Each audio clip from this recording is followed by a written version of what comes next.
Muito bem, voltamos a falar direto da página do Jornal Visão Espírita no YouTube e no Facebook para mais uma Gota de Espiritismo. Hoje, Gotas do Evangelho no Lar, a visita de Jesus à nossa casa. E a gente vai fazer o circuito completo sempre com você. Às vezes, nós criamos esse Evangelho no Lar porque às vezes a gente está querendo fazer o Evangelho, precisando fazer o Evangelho, mas a cabeça não vai. A cabeça não... Parece que não desliga dos problemas, ou então a gente é sozinho, só nós que professamos a fé espírita em casa, então as pessoas não querem fazer conosco, ou então quem vai fazer conosco também tem a mesma dificuldade de ler um trecho e comentar um trecho do Evangelho, então a gente faz completo o Evangelho para nós fazermos juntos, né? Então a água já está aqui, a gente vai fluidificar no final, não precisa estampar, se a sua for água mineral fechadinha, não tem problema, pode deixar fechadinho. A gente vai fluidificar no final, eu fluidifico a minha, você fluidifica a sua aí. Nós vamos ler, nós vamos pegar um livro para leitura edificante, chamado Leitura Edificante. Nós sempre utilizamos Escrínio de Luz, do Emmanuel por Chico Xavier, e hoje caiu o tema afabilidade. Afabilidade. É que sempre que a gente fala de afabilidade, já vem na frente a doçura, afabilidade e doçura, né? Dessa vez é só a afabilidade. E no Evangelho segundo o Espiritismo, que está aqui, a gente vai ler, caiu no capítulo 4, necessidade da encarnação, item 25, necessidade da encarnação. Então a gente vai lendo, vai comentando, ou lê tudo e comenta, e você participa com a gente, tá bom? E para começar, claro, vamos à nossa oração inicial. Elevemos o pensamento até Jesus, pensemos no rosto de Jesus da maneira que a gente conhece. Senhor Jesus, querido Mestre e amigo, Deus Pai Todo-Poderoso, amigos benfeitores espirituais, mentores espirituais, nosso guia espiritual, ou anjo da guarda, enfim. Muito obrigado pela presença, Senhor Jesus e amigos, pois somos mais de dois reunidos em nome de Jesus, então sabemos, temos a certeza de que Ele está em meio a nós, e por isso, Mestre, muito obrigado. Gostaríamos também, Senhor Jesus, de agradecer por tudo de bom que nos aconteceu na última semana, por tudo de ruim que não aconteceu na última semana e, claro, por tudo de ruim que aconteceu na última semana. Mesmo que esse agradecimento seja ainda da boca para fora, nós o fazemos, Senhor Jesus, porque precisamos treinar para que em breve, se ainda não é, que em breve seja de verdade, né, um agradecimento também pelas coisas ruins que fortalecem-nos, que nos ajuda a crescer, que expurga de nós o mal e principalmente que nos prepara para a evolução. Muito obrigado, Mestre, também por isso. No quesito pedidos, Mestre, vamos então pedir ao Senhor que, por favor, não olhe as nossas imperfeições, mas a fé que anima o coração de cada um de nós e que nossas mãos, com propriedades santificantes e também destruidoras, que nesse momento sejam santificantes e que possam, dentro de alguns instantes, ser o elo entre o Senhor e a água que precisa ser fluidificada com o teor necessário para o refazimento perispiritual, mas principalmente para o refazimento do corpo físico, que é o que precisamos especificamente nesse Evangelho. Sabedores então, Mestre, da sua presença em meio a nós, pelo seu acréscimo de misericórdia, dos mentores queridos, damos por iniciado então o nosso Evangelho no lar. E que assim seja. Bom, vamos lá. No livro Esquilínio de Luz, nós temos afabilidade. Então vamos lá. Auxilia o pântano e receberás a terra fecunda. Purifica a fonte poluída e recolherás a água potável. Seleciona o barro escuro e encontrarás a argila preciosa ao teu vaso. Ajuda a sementeira frágil e terás a colheita feliz de amanhã. Lavra a pedra e terás valiosas utilidades. Aperfeiçoa a madeira bruta e exibirás preciosas peças de beleza e enriquecimento. Não desprezes o cascalho contundente e nele identificarás a existência do ouro. Assim também, não fujas à dor, porque a dor bem aproveitada é instrumento divino, através do qual verte para nós outros a corrente dos recursos celestiais. Se desejas realização e vitória, dons e talentos no campo da própria vida, não te esqueças da necessidade de simpatia. Ajuda a todos, Busca entender tudo e tudo respeitar, e com o tempo perceberás que todos virão ao teu encontro, estendendo-te amparo e compreensão para que subas livremente à grandeza da vida maior. Bonito, hein? Benza a Deus, que bonito. Walter Savage Landor, em Imaginary Conversation, Marcus Túrios e Quintus Cícero. O homem feliz é aquele que sabe distinguir o limite do desejo e do bem-estar e se mantém firmemente no ponto mais alto. Eu repito. O homem feliz é aquele que sabe distinguir o limite do desejo e do bem-estar e se mantém firmemente no ponto mais alto. Olha, o trabalho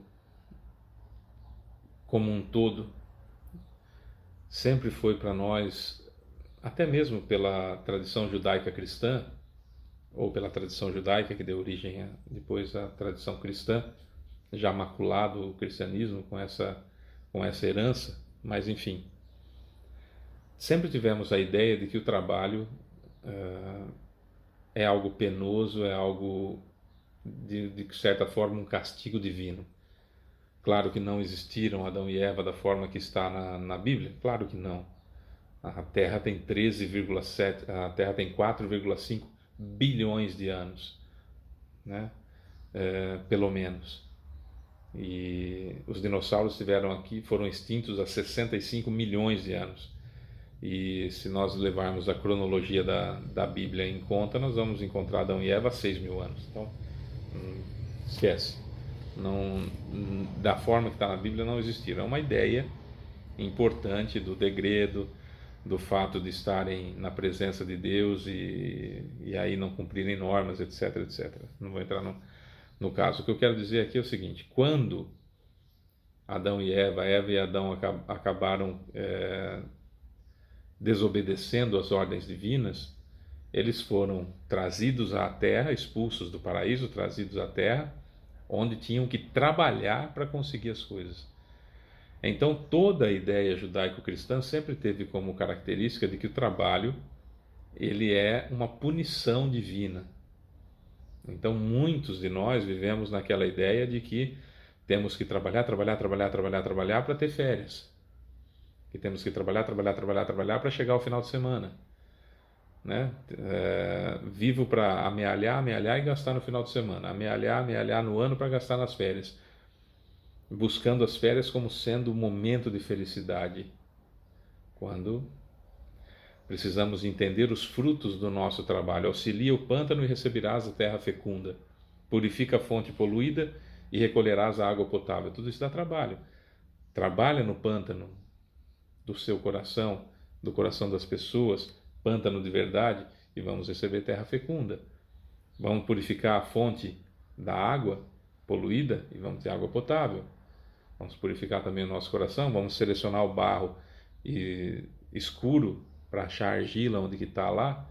Aqui não tem nada, não, tem que trabalhar, tem que tirar o barro ruim. Se você tem uma plantação, você tem que tirar a erva daninha. Dá trabalho, tudo dá trabalho. Para que colhamos algo bom, dá trabalho.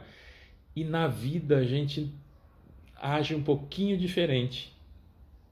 A gente quer continuar fazendo as coisas que a gente faz, da maneira que a gente faz, há muitas encarnações, e quer resultado diferente. Agora, isso é loucura. Palavras, inclusive, atribuídas a Albert Einstein. Fazer as mesmas coisas e esperar resultado diferente é, no mínimo, loucura. E é o que a gente faz. Nós queremos ir para uma colônia espiritual, nós que conhecemos o Espiritismo, irmos para uma colônia espiritual, nós queremos nos reencontrar com nossos entes queridos, não queremos passar pelos umbrais, pelos tipos de umbral, não queremos ser degradados, ser exilados em um planeta de provas e expiações que esteja começando quando a Terra passar para a regeneração, mas a gente quer continuar fazendo a mesma coisa que a gente fazia antes.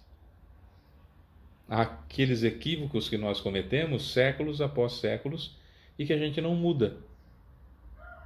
E perceba que tem uma frase no capítulo 17 do Evangelho segundo o Espiritismo que eu falo toda vez. Reconhece-se o verdadeiro espírita por sua transformação moral e pelos esforços que faz para domar suas más inclinações. Traduzindo, reconhece-se o verdadeiro espírita por sua transformação moral, descobriu o que é errado para de fazer, e pelos esforços que faz para domar as más inclinações, a luta diária contra aquilo que eu venho fazendo há tantos séculos, e errado, e que eu já sei que é errado. Eu perder porque eu estou no hábito, ou porque eu estou viciado naquele erro, e eu não consegui vencer aquela tendência, porque não fui firme o suficiente, essa é a verdade, mas não foi conscientemente que eu fiz, volta a lutar.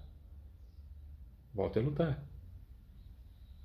Agora fazer porque, mas também no meu lugar qualquer um faria, talvez fizessem até pior do que eu, melhor eu fazer do que os outros. Sabe essas desculpinhas tolas que nós damos para a nossa própria consciência? Na próxima encarnação eu dou um jeito, nessa aqui tá difícil mesmo, já foi. Não é verdade. Muitos de nós temos isso. Aliás, esse é um dos perigos do Espiritismo, né? O Espiritismo mal compreendido, ele leva a esse resultado de, na próxima encarnação eu dou um jeito. Não é verdade. Porque envolve pessoas.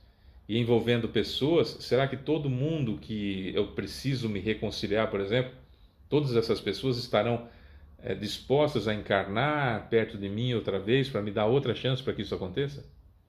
Então o negócio é muito mais grave do que a gente pode imaginar. Eu vou trocar o grave, é muito mais sério do que a gente pode imaginar.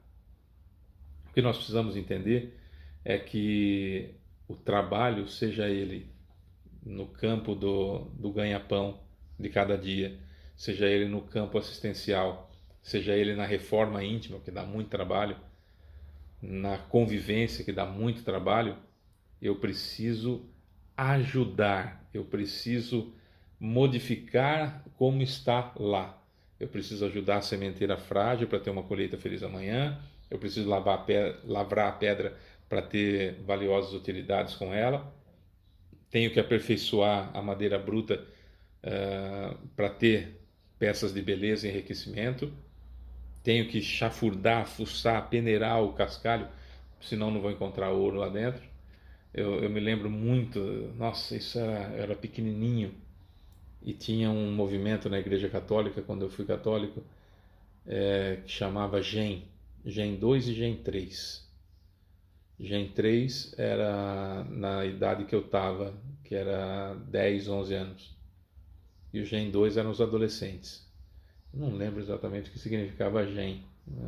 Se você souber, coloca no comentário aí para me ajudar a lembrar, que eu não lembro. Inclusive quem era o coordenador do GEM era o meu amigo Beto Apoloni, meu querido amigo Beto Apoloni. E eu lembro que tinha não tinha internet, evidentemente, né? Se eu tinha 10, 11 anos, estamos falando de 40 anos, né? Isso foi há 40 anos. Então, nossa, 40 anos. Mas enfim. E aí tinha uma tirinha do jornal que falava sobre preguiça, né? E a tirinha era assim: o sujeito estava deitado numa rede e pedindo a Deus que ajudasse ele a ter comida, né? Que ele não tinha comida nenhuma, tal. Aí no quadrinho de baixo aparecia uma pessoa batendo na porta, e ele, sem levantar da rede, ele perguntava quem é, a pessoa respondia: sou eu tenho aqui um saco de arroz que eu não vou usar, que eu fui vender, que sobrou no mercado, eu queria deixar com você, você aceita? E ele fala: aceito, claro que eu aceito, mas está descascado? E a pessoa fala: não, está com casca ainda. Ele fala: então não precisa, dá para outra pessoa, né? E aí no último quadrinho ele fala assim: então Deus, você não vai me ajudar? Que eu estou precisando de comida. E aí tem um balãozinho assim que vem como se Deus estivesse falando, né? Acabei de mandar um saco de arroz para você, você não quis porque não estava descascado, seu preguiçoso, né? Então é uma história evidentemente para a garotada, mas que tem um fundo muito importante, né? Que a gente faz os pedidos a Deus a gente, né, solicita ajuda, ou seja lá o que for para Deus, assim, um pouquinho diferente do que está no Pai Nosso, porque no Pai Nosso a gente fala assim: Pai Nosso que estais no céu, santificado seja o vosso nome, venha a nós o vosso reino, seja feita a vossa vontade, assim na terra como no céu. A gente pede assim: então, Senhor, eu precisava disso aqui, mas que seja feita a sua vontade, desde que seja isso que eu estou precisando, né? Ainda bem que que ele não faz muita conta das barbaridades que a gente faz, né? Porque a gente pede assim, né? Senhor, preciso muito que... Um exemplo bobinho, vai. Senhor, eu queria muito um veículo, porque nós precisamos de um carro, né? A nossa família precisa de um carro.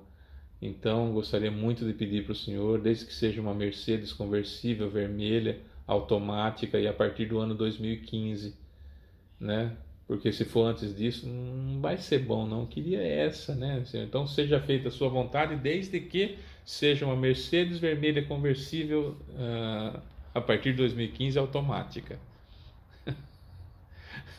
A gente faz isso. Eu acho que Deus olha e fala assim: olha lá, olha lá, de novo, seja feita a minha vontade, desde que seja a dele. Olha lá, olha lá, olha lá. Ele conversando com Jesus fala assim: olha lá, de novo, ele está pedindo. Do jeito dele, olha lá, que é do jeito dele. Vai aprender de uma maneira mais difícil, né, filho? E eu acho que ele fica até meio triste, fala assim: poxa vida, ensino, Jesus já foi lá, já mostrou como é que faz. Se não for pela dor, tá difícil desse sujeito dar uma melhoradinha. Será que somos nós? Eu acho que não. Nós espíritas, nós somos diferentes. A gente fala: meu Deus, que seja feita a sua vontade. Estou precisando disso, hein, Senhor? O Senhor sabe que a sua vontade e a minha, nós somos assim. O Senhor é meu pai, eu sou filho, nós somos assim. Se desejas a realização e a vitória, dons e talentos no campo da própria vida, não te esqueças da necessidade de simpatia, da necessidade de empatia, da necessidade de nos colocarmos no lugar do outro e entender que a vida precisa ter um sorriso nos lábios para que nós continuemos a viver bem. Tem uma frase atribuída a São Francisco de Assis que eu falo muito porque eu preciso muito ouvir isso. E não pensem vocês que eu sou melhor do que vocês, porque não sou, infelizmente para mim. A frase é assim: tome cuidado com sua vida. Talvez ela seja o único evangelho que as pessoas vão ler. Tome cuidado com a sua vida. Talvez ela seja o único evangelho que as pessoas vão ler. A fé tem que ser inabalável. E eu conversava esses dias, eu dizia: olha, minha fé é inabalável. Realmente, minha fé é inabalável.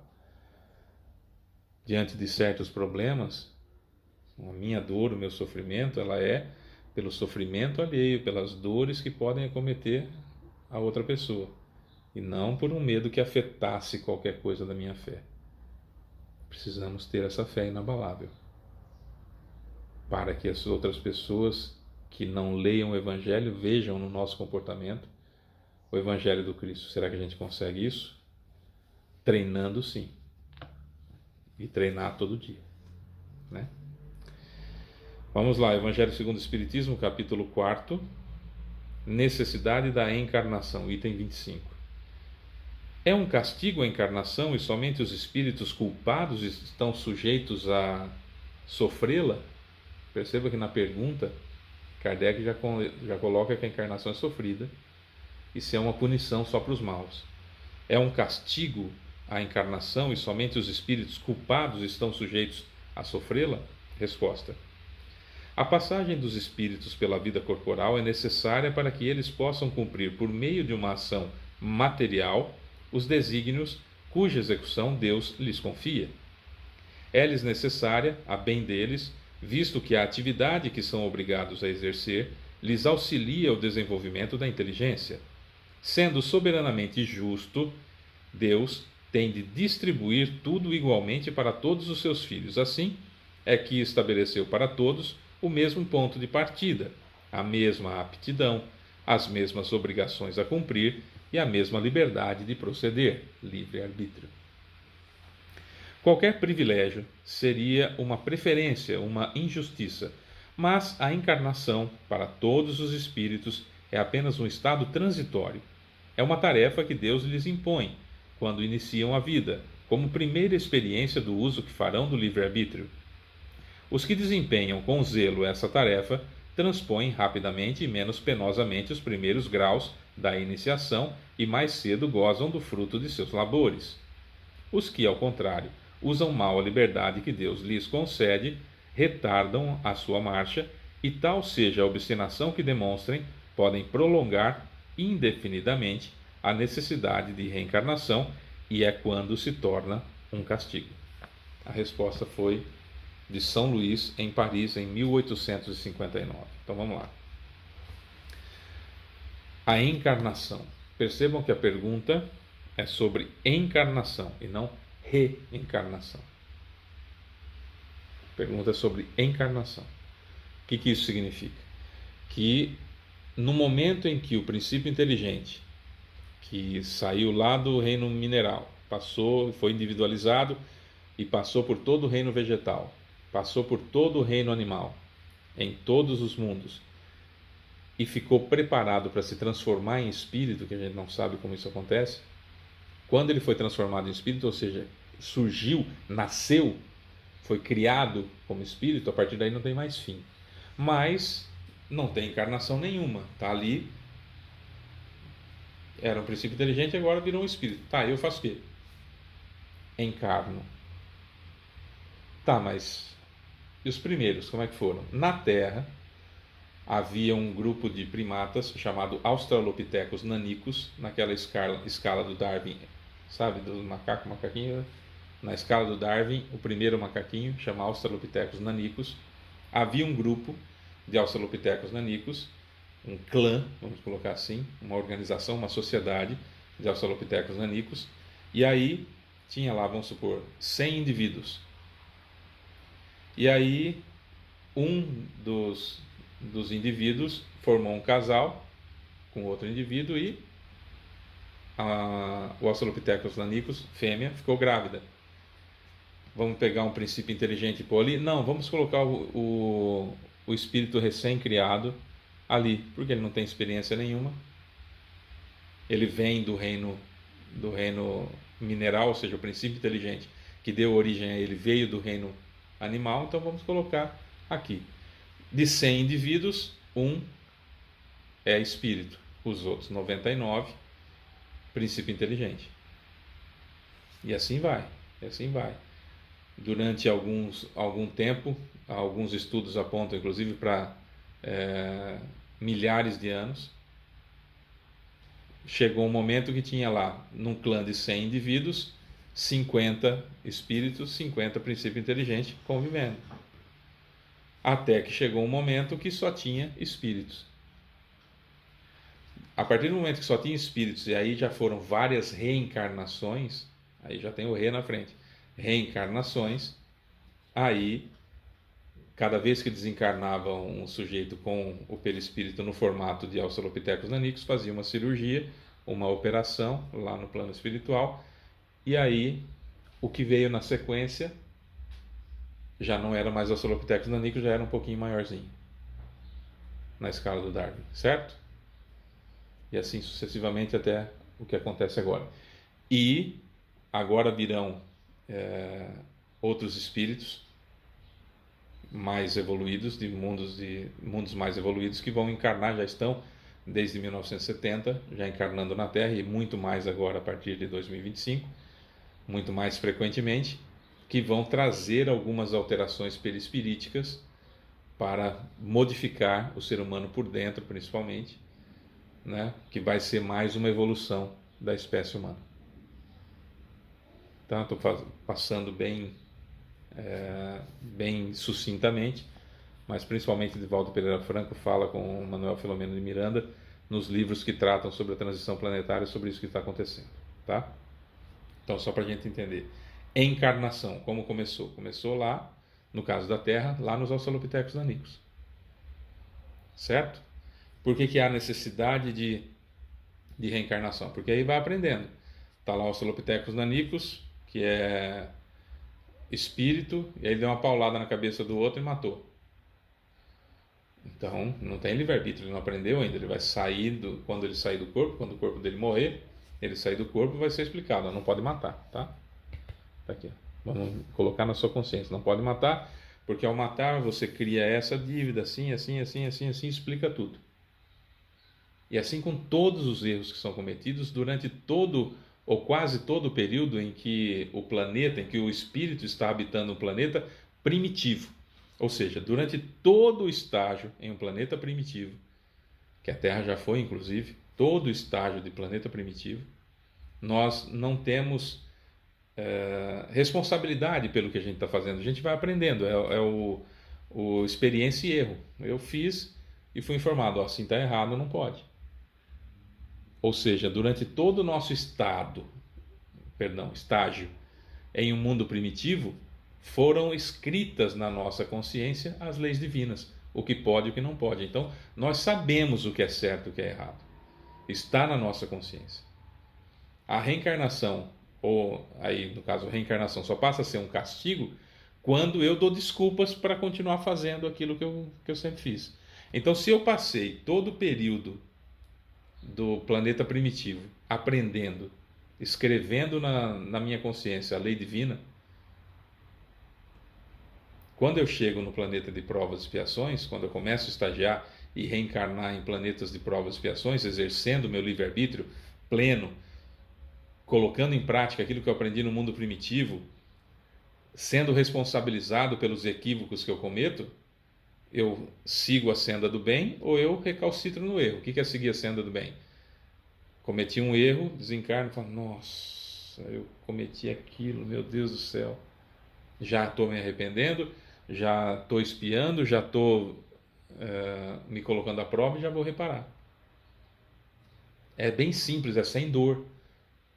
Porque eu não sabia, estava encarnado ali, eu tinha as intuições, mas não tinha percebido ainda, não sabia tudo.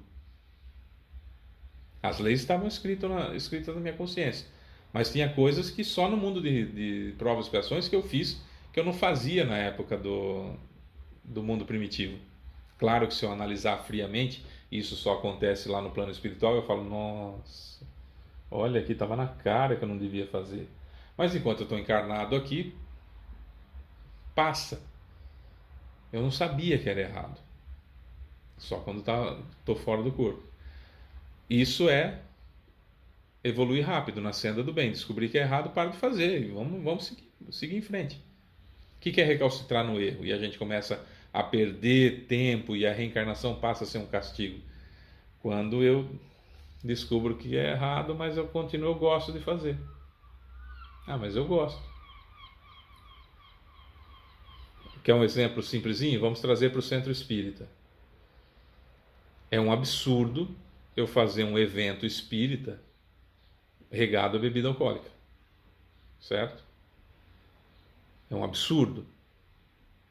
É um absurdo. Não faz sentido, não precisa nem de explicação do porquê não pode. Se o sujeito é espírita, ele já sabe que é um absurdo fazer um negócio desse. Permitir, inclusive, tudo aquilo que representa a bebida alcoólica no movimento, dentro do movimento espírita. Isso é um absurdo. Entrei no movimento espírita, estou com gás todo, estou com aquele fogo de palha, eu quero fazer, eu quero ajudar, vamos fazer uma grande pizzada, a gente faz uma noite de pizza, as pessoas vêm, compram a pizza, comem aqui conosco, aí a gente tem refrigerante, tem água, tem cerveja, tem chopp, beleza, a gente faz, e o dinheiro que entrar, nós vamos reformar o centro, nós vamos aumentar o refeitório, nós vamos comprar os mantimentos nós fazemos marmita para morador de rua uma vez por semana, nós vamos passar a fazer 3 vezes por semana, né? Isso aqui vai ser muito interessante, vamos reformar a nossa cozinha e tal. É certo? Não é certo. Não é certo, não justifica de jeito nenhum. Mas o sujeito entrou no espiritismo agora, ele não está sabendo. Então ele faz, né, daquele desejo de fazer e tal, ele vai e faz dessa forma. Aí descobre todos os efeitos disso, a dificuldade, a vampirização, a aproximação de espíritos inferiores, as trincas morais que vão ser criadas no centro, as dificuldades que vão ser enfrentadas pela situação. Não vai dar certo como queria que desse certo, porque não é um dinheiro bem-vindo, é um dinheiro a partir do vício de alguém, é edificar uma nova construção em cima de areia, vai cair, não vai dar certo. E descobre-se principalmente que é fomentar o vício nas pessoas que nem sabem que são viciadas, e pior, que algumas pessoas podem utilizar como atenuante da sua consciência a ideia de que aquilo bom, o centro espírita faz, eu estou bebendo aqui, mas é por uma boa causa. A gente pode até ser, inclusive, a fonte do sujeito tapear a própria consciência. Olha a gravidade do negócio, e aí você vai aumentando. Se a gente ficar aqui, vai ficar 1 hora falando dos efeitos deletérios e ruins mesmo de ter bebida alcoólica em atividade espírita, ou qualquer outro tipo de droga. Muito bem. Aí o sujeito descobre isso. Descobre e fala: meu Deus do céu, eu não sabia. Nossa, 1000 perdões. Eu não faço nunca mais. Atenuantes de monte para ele. Atenuantes de monte para ele. Aprendizado, humilde, entendeu que aquelas pessoas que estavam falando para ele desde o começo: não faz isso, que é errado e tal, não se faz na casa espírita, etc., que ele não levou em consideração, que achou que estavam com inveja dele, etc., descobriu e falou: nossa, como eu fui tolo, na realidade era para o meu bem, né? E bem do movimento espírita. Descobriu que estava fazendo errado, para de fazer. Transformação íntima. Reconhece o verdadeiro espírita por sua transformação moral. Descobriu que é errado, para de fazer. Tá, falta dinheiro no caixa. Vamos fazer uma pizzada. Não vai ter bebida alcoólica, vai vir meia dúzia de pessoas. Vamos fazer várias pizzadas, né? Vamos fazer pizzada, vamos fazer picanhada, vamos fazer batata fritada, vamos fazer frangada, seja lá o que for. Mais vezes, porque aí, né, a gente consegue da mesma forma, mas aprendeu. O que é recalcitrar no erro nesse mesmo exemplo? Descobre tudo isso, cada vez que fala lá: ai, de novo o Fábio está falando desse negócio aí. É inveja, porque minha festa deu 10 mil reais de lucro, enquanto que a dele dá 500, 300. Nossa, inveja no centro espírita, que coisa horrorosa. E vai tapeando a consciência. Aí encontra o grupinho que pensa da mesma forma, influenciados inclusive por aqueles espíritos que vão beber nas festas espíritas. Não, mas é isso mesmo, os fins justificam o meio. Enquanto o Fábio está ganhando 300 lá sem cerveja, nós estamos fazendo aqui 10 mil, e com 10 mil dá para fazer um monte de coisa aqui, um monte de obras, e mais gente vai ter a fome aplacada. E isso é recalcitrar no erro, tapear a consciência, maquiar a consciência. E quando sair do corpo vai descobrir que isso foi grave, a repercussão íntima é enorme, e a responsabilidade só fica mais grave. Então, aí tenta ir para a senda do bom caminho e tomara que acerte. Para essas pessoas que continuam recalcitrando no erro, a reencarnação definitivamente é um castigo. Para as demais não, é oportunidade. Oportunidade de descobrir aquilo que a gente faz é errado, que é errado aquilo que a gente faz, mudar, fazer o certo e tocar a vida para frente. É assim. A encarnação, portanto, é uma passagem que nós temos por um grande vestibular. Estudamos no plano espiritual para fazer essas provas aqui, depois de ter estudado lá, colocando em prática aqui, para voltar para o plano espiritual e, se Deus quiser, fazer assim, ó. Venci, passei.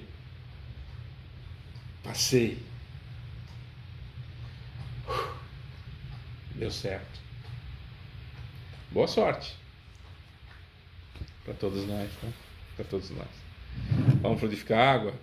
Olha lá, vai ser a nossa oração final. Já vamos fluidificar a água.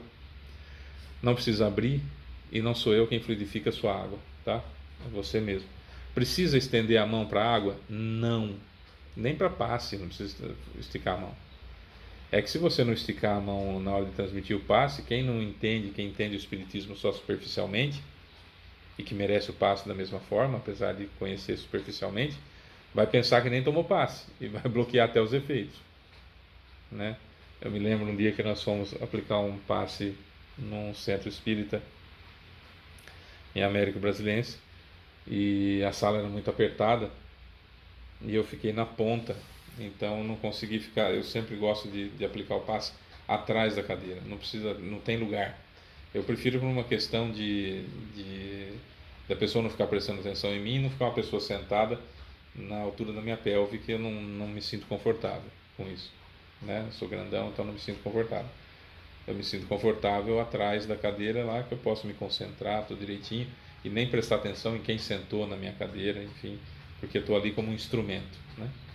E não precisa esticar a mão, mas a gente estica a mão porque o passe de perispírito para perispírito não precisa de mão, não precisa de gesto, não precisa ficar fazendo nada, não precisa nada disso. Eu só tenho que deixar passar por mim aquilo que Jesus e seus prepostos estão mandando para aquela pessoa, mas que precisa metabolizar no meu fluido animal para chegar na outra pessoa, né? Então, por isso chama passe, né? Passa por mim. E aqui na fluidificação da água a mesma coisa. E eu estava de lado, né? Não conseguia ficar atrás, então eu estiquei a mão assim, de lado, né? Na direção da cabeça da pessoa, do chakra coronário.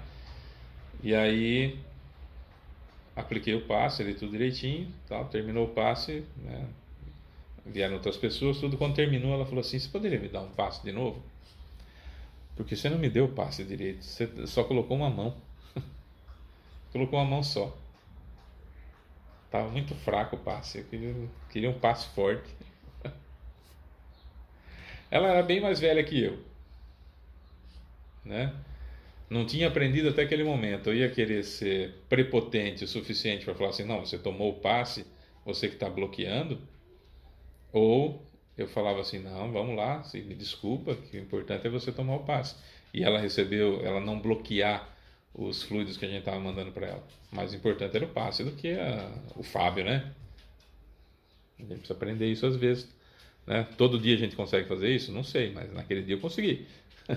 Então aqui também, não precisa da mão. Mas, como nós estamos ainda em evolução, eu sei que vai entrar aqui no meu chakra coronário, pelo meu chakra coronário, os fluidos necessários para a fluidificação da água, vai passar por mim, vão passar por mim esses fluidos, metabolizar aqui comigo e sair do meu perispírito para a água. Esticando a mão, é só eu mentalizar que está fazendo isso, ó, e vai acontecer. E aí fica mais fácil, porque eu tenho um ponto de referência aqui. Então vamos fazer, ué. Nossa, o Fábio estica a mão para fluidificar a água. Amigo, o importante é que cada um de nós consiga fluidificar a água. Se está usando, se precisa disso ainda, precisa. Assim vai. Tá bom? Então vamos lá.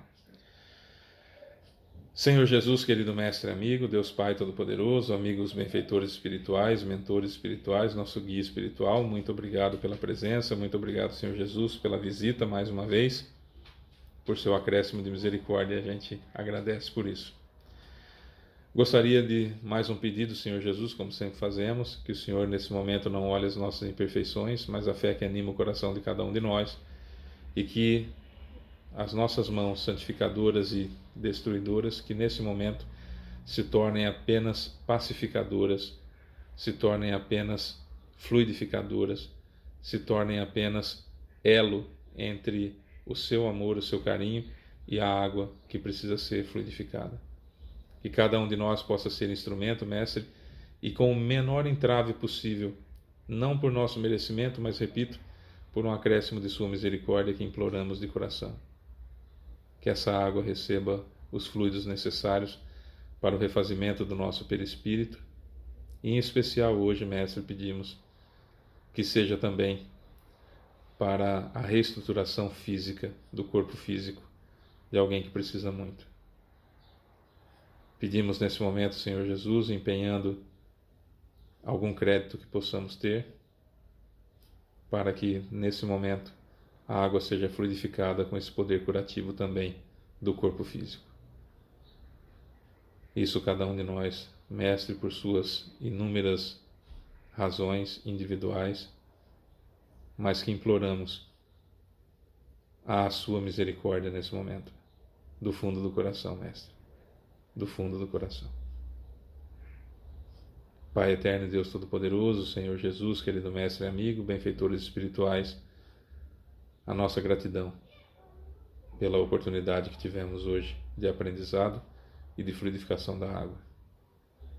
E sabedores então, Mestre, da sua presença em meio a nós, agradecemos de novo e nos despedimos até a próxima semana, e que assim seja.